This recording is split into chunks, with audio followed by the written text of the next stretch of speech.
Hello and welcome to the Black VULKARS Guide to Dread Fortress 8-man story mode. First boss, Nephra. Now unfortunately this was captured halfway through into the fight because the OBS software was playing up. So, first of all, this is what happens. Immediately, Nephra will be walking around the immediate area, as you can see here. Now, unfortunately this was a part pug run, so what happened was that the tanks weren't quite in the positions where they should be. They should be at the column, that's the boss is actually facing it pretty much right now.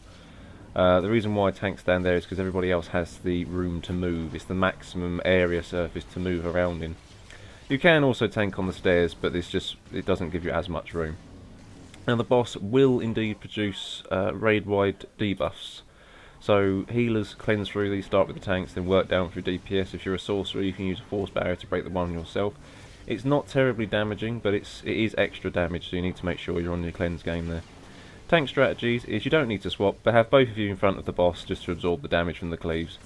There will be an ad that comes in, range DPS. If you just shoot it as soon as the ad lands, it will then focus its aggro towards you, walk up to you, do its self-destruct sequence, and all you do is walk out the way of the red AoE.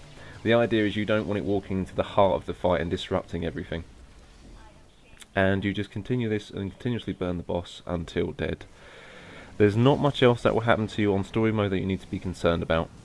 So just go through the cleanses for a healer. That is your tactics for this. DPS, just keep burning, and one range DPS, keep your distance from the raid so that you can attract the droids in, so that you can initiate the self-destruct on them. The self-destruct will happen when you just put a bit of DPS into them, they walk right up to you, and then they'll stand still and produce the red AoE. Very easy to spot. I would recommend to anyone in this operation, and in any operation, to have your mini-map zoomed out all the way. And there you go, that's the first kill down, which is very easy. Gate Commander Draxus, this is the boss that, basically, this boss fight is not so much a boss fight as it is an ad fight. So, Draxus, he will produce these poison grenades, you see, as he's throwing out there. They can be cleansed, alright? So, cleanse through them. They do added damage. It is a moderate amount as it ticks down. So just be careful, it is a decent dot that he throws out. First set of ads is these swtor's. Now on story mode they don't actually explode, on hard mode they explode, so you need to move away from them. However, at this point you can have both tanks, gather them all up in one spot and AoE them to death. And then what's going to happen is in wave 2 you're going to get 3 dispatchers on the west side, and then you've got on the east side, which is your right hand side, 1 dispatcher and 2 swtor's. So keep hitting them hard. The dispatchers are the guys that are going to be producing the lightning, so ideally you want them not focused on like a weak DPS, for example. If it goes to a healer, for example, you can easily heal through it. Wave 3, 2 dispatchers, 1 corruptor. East is exactly the same. In the centre the boss will be there. So what you want is, for the corruptors, you want to make sure that you've got your DPS left and right sides. If you're the one spare tank in this, take to the west, go to the west hand side and clear them up first. You only need like 1 tank and 1 DPS really on the west, then you can have everyone else clear up the east and then return to the west. It's all about managing the resources that you've got on hand. So that was wave 3. This would be wave 4 now, I do believe, after this one, once Draxus disappears. You will get a decent amount of time to do some DPS here. However, if you want to speed up some DPS, what you can do is, on the left hand side, we actually leave 1 ad behind. Alright, because the next wave of ads won't start, alright, until you've taken out that ad. So you can leave 1 ad up during the 3rd phase. You can do the 2nd as well, but do it through the 3rd phase because it's when he's back, when he's actually down the centre. Leave 1 ad there, and you can continuously put DPS on the boss, and then eventually when the boss disappears, then you can go and do it. You can see here what happens when you do not interrupt the corruptors. The corruptors spread mass afflictions, and it is every last person that gets it. And when you couple that with the poison grenade, it's unnecessary damage. So the DPS and the tank, that goes left and right. Alright, you just need to make sure that corruptor does not cast his green cast, the green cast, the Mass Affliction cast. One tank's job, which will be the main tank, which will be your strongest tank, of course, will face the boss away towards the gate, basically. I would normally keep my back against the. You see where the stairs are there. You've got those, not where the flames are, but the columns of the stairs. I normally keep my back against there. Normally gives you the chance of taunting something else if need be. Now, that's it, right? There is also. When we get to wave 6, I think. Yes, I think 6. 6 you'll be able to use a CC on some of these, on the despoilers. Okay, so now you've got these Guardians. Guardians, they produce, see, the conal AoEs. So you've got to watch out for those. If you've got a tank who accidentally faces it the wrong way, see, we normally take one either side of the stairs. So the AoE is only ever facing out the left and out the right hand side, and the only people in it are tanks, but the tanks won't stay in it anyway, because all you need to do to get out of this is walk through them. That's all you need to do. Is don't worry about strafing left and right. You can just walk straight through them. It's much quicker and efficient. If you're a sorcerer, you can just 4-speed out of it, it's all good. Or if you're a merc, you know, you could rocket blast out. Healers, you want to be in the middle. See right here, the despoiler. This can be concussed, so I just concussed it until the DPS were ready. Luckily, they were ready straight away. They were quite fast here. So watch out for that, because at wave 4, you are going to get 2 subterrors come from the south now, and then 4 onwards. So wave 5, you'll get 2 corruptors and 1 bulwark. Bulwarks produce a shield. All right. So if you are going to be inside the shield, although on story mode there isn't a shield, but if there is a shield, right, you need to be inside the shield. Make sure you just interrupt the corruptors, kill them, then kill the bulwark. 6, you'll get a dismantler on the west.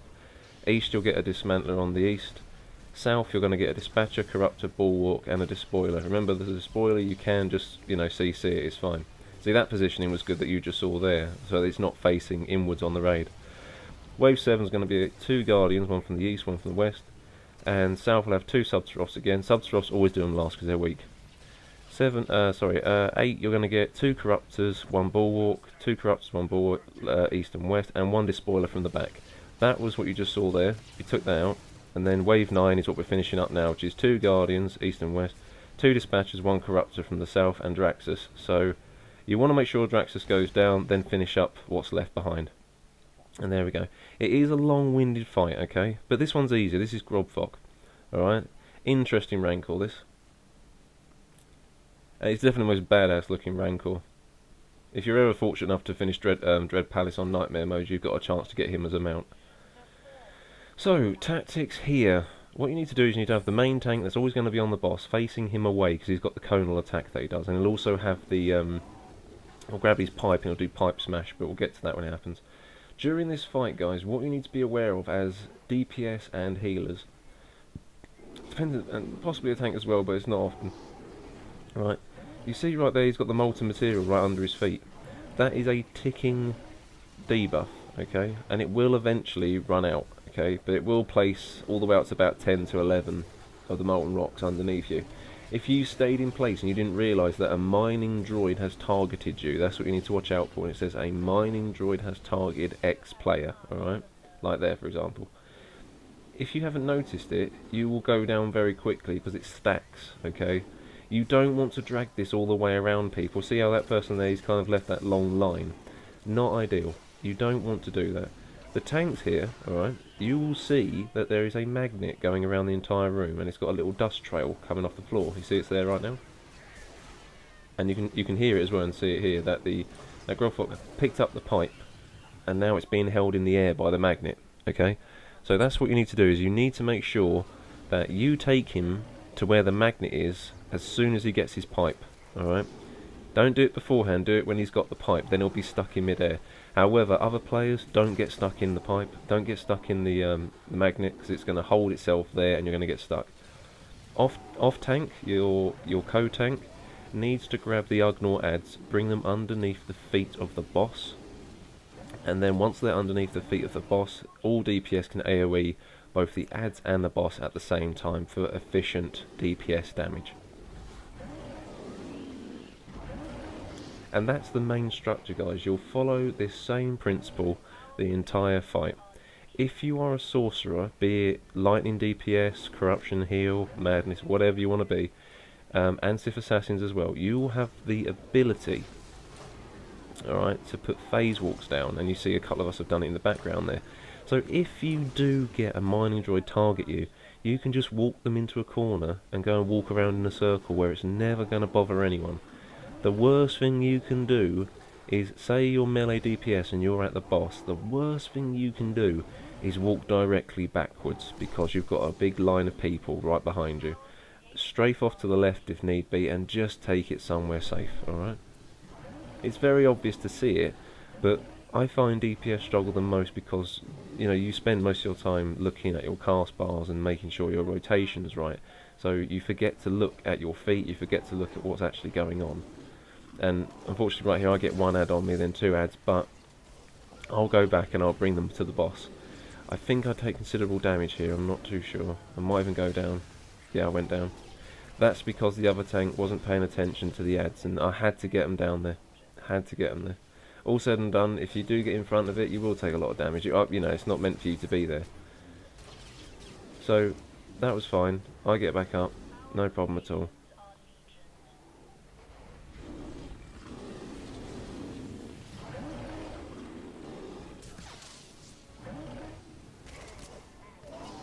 This is where it starts to get a little bit silly with the guys I was with.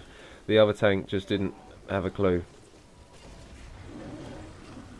He was all right at the start, but he just didn't know what was going on at the time. See, the thing is, when you don't get the ads underneath the boss, you're losing a lot of numbers. You know, you're losing a lot of numbers.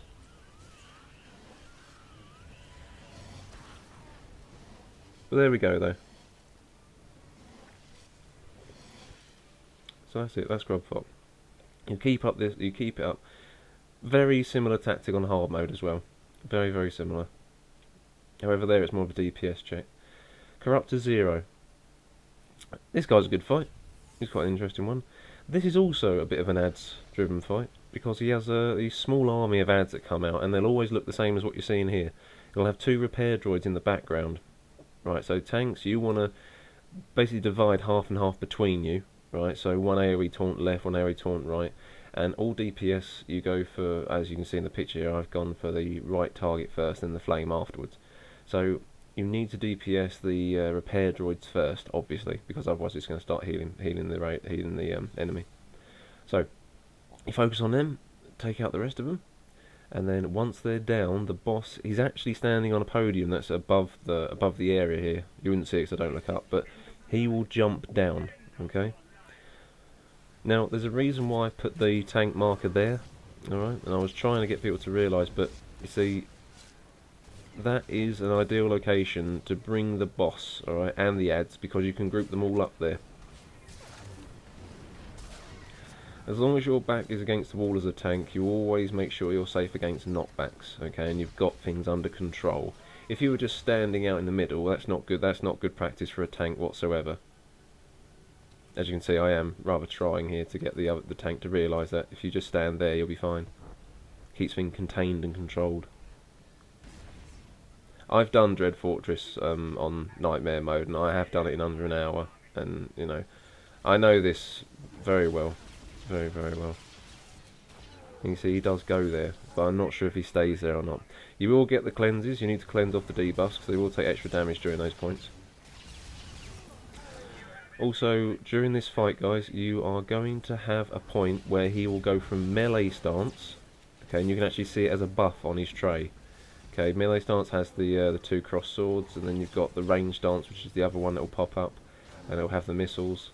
So what will happen is, as you can see here, see he's lost control of the boss a bit, and now it's moved to the middle, now it's jumping all over the show. See, it's not good at all.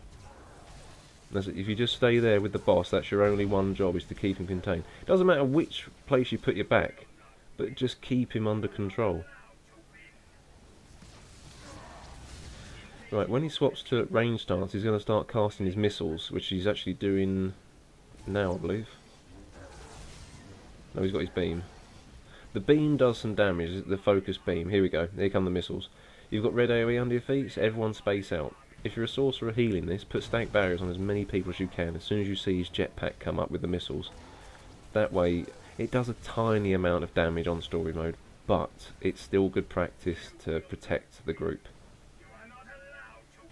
DPS every single time the ads come up, get rid of them ASAP.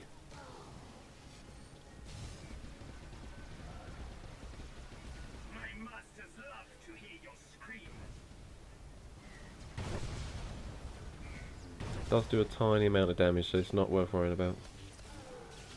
But it's good practice to keep doing the barriers, keep up the healing.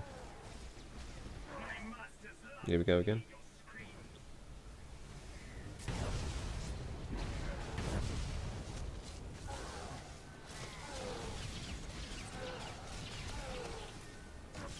Cleanse all debuffs. That's the thing about story mode, you have the luxury of being able to cleanse the debuffs.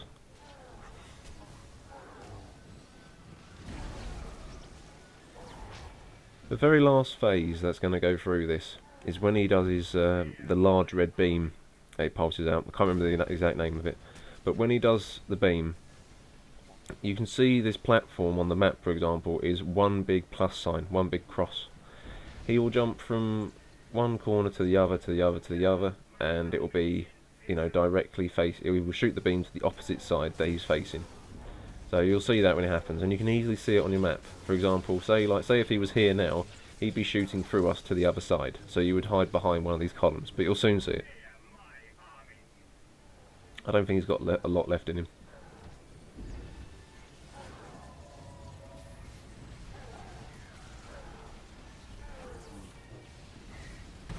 As long as you don't cross people's red, you're alright.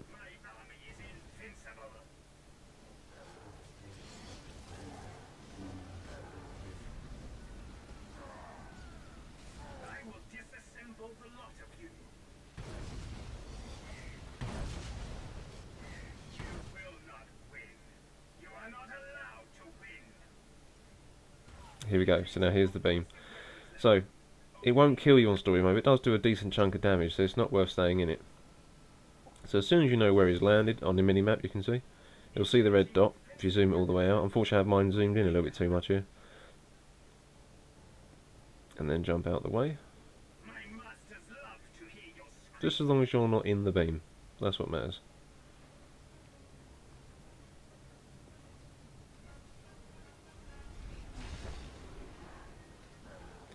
And once he's done it for the 4th time, you're fine. You can just jump in there. And now you're in the burn phase. He has no other surprises here. You just carry on taking him out.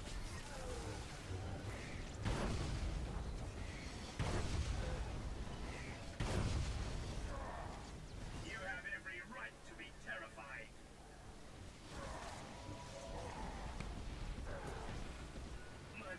On hard mode Nightmare, he actually drops his unique sword, so that's something to bear in mind for the future. Right, Dreadmaster Brontus. Or some people say Brontes. Right, now, during this fight I will go over everything you need to know the very second it happens. Alright, so straight away, healers in the middle, have one of you left and right hand side. I do it by the frame, so I'm left, he's right.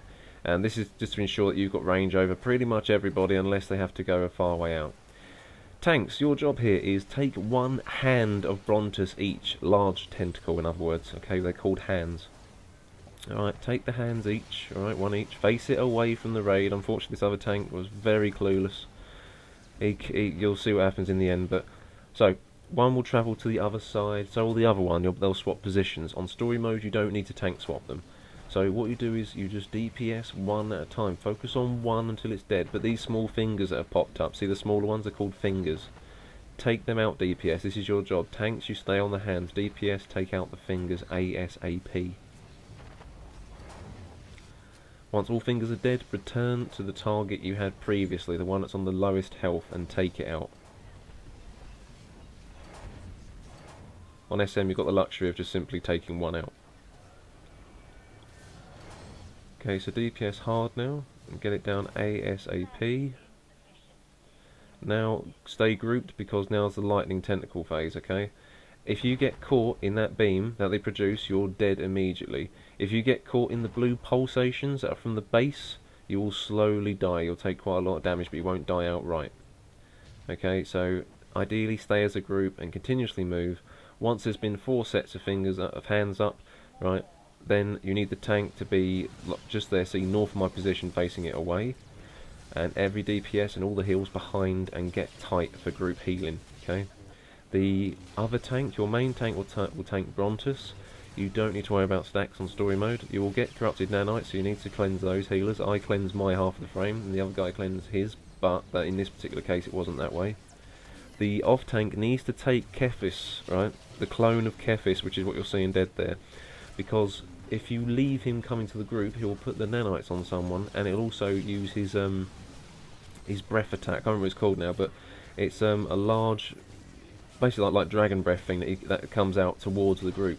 You need to have the off tank taunt him, turn him away from group, DPS, kill it immediately. Every single time an ag comes up on the minimap, run off and do it, and the other tank must grab its attention and turn it away. Other than that, as soon as they're dead, DPS hard on Brontus. Okay, just keep her going.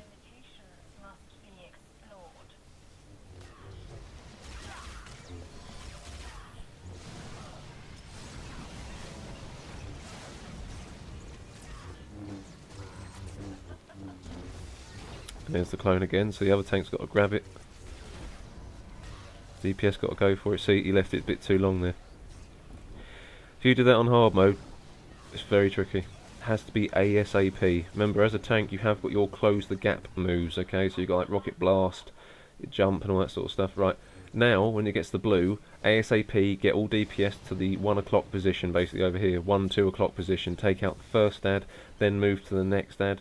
Tanks, share the aggro. Take one's aggro, then take the next one's aggro, then the next, and the next. DPS, focus them hard. You must kill them all. If you do not kill one, when it explodes, it does massive raid-wide damage. Massive, okay? If you get caught in the lightning, instant death, okay? But like this, like a clock. Think of it like a clock, okay? From 3 to 6 to 9, back to 12.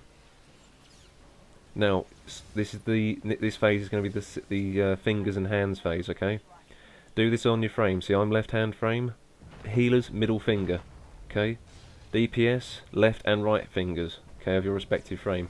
Tank will grab the hand and face it away. However, the one here had no idea what he was doing. So what happened was, I end up taking a lot of damage, and it's focusing directly at us. So it's not only interfering with me, it's interfering with the other side behind me. And then eventually, the other tank realised what was going on, and then came along and done it. Luckily, we all stayed alive. It's not a problem, but it's just not good practice. So, remember healers, you're not killing your finger. What you're doing is you're just getting its attention. That's all you're doing. Then you're going to heal yourself and everybody else. Then the DPS, once they've killed their fingers, they'll kill your one. And then you can all return to the middle for AoE heals. Look after the tanks at this point, because they're going to take the most damage. Okay. Leave AoE heals down on the others. Try not to be in any purple stuff. Okay. Any purple AoEs, get the hell out of them. And once you kill these, you're going to be on the final phase of Brontus. There's a very simple way of doing it. Okay, focus on the last one now.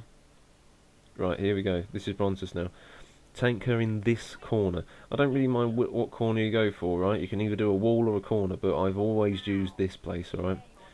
Bring her here, okay?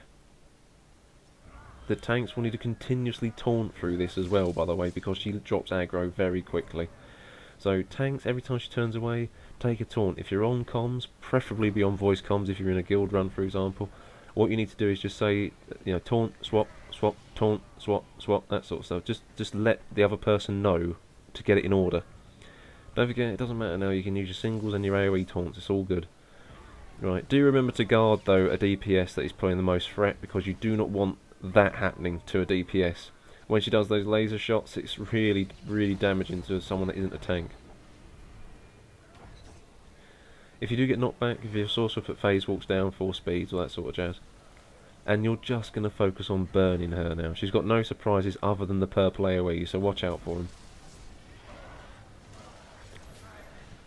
And you can see why I said to go to a corner, because those knockbacks, they're huge. So stay in a corner and you won't go anywhere. And you can keep her contained. Controller. That's the tank's main job of any fight, control. And there we go. Thank you very much, guys, for watching the Black VULKARS Guide to Dread Fortress on story mode. There will be a hard mode to come up in the future at some stage. So thank you all. If you want to learn anything more about the guild and want a good active community to join, we play on the Red Eclipse, follow the description below. Thank you very much, and goodbye.